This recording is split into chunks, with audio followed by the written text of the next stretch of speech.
My name is Noor Tajuri, and I'm a 22-year-old Muslim American Libyan journalist based in the Washington, D.C. area, and I also travel as a motivational speaker.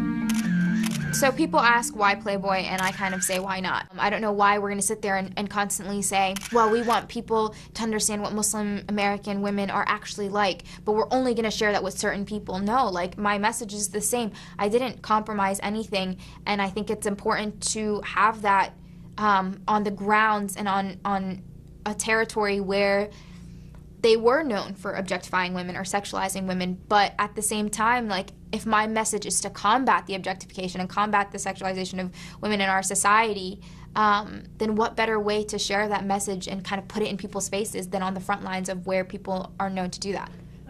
So there has been a lot of negative reaction from the Middle East in terms of my Playboy piece, and I think the first and foremost reason is that because the website unfortunately is banned in a lot of countries, so people aren't getting to read the interview.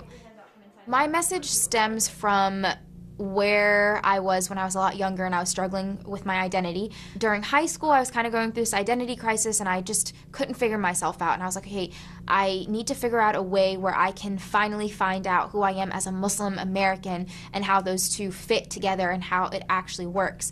And so I impulsively ended up putting on the hijab. And so I wore it as a way to reclaim my power. And as soon as I did, I started working in journalism. I got my first job at a newspaper.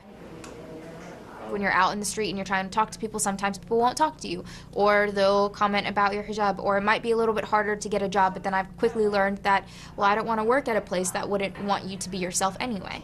But the plus side and the positive is that people know that Muslim women are often misrepresented in media today. And so when you're approaching a story that's a little bit sensitive, you can share that with them. You can be like, listen, like, I know what it's like.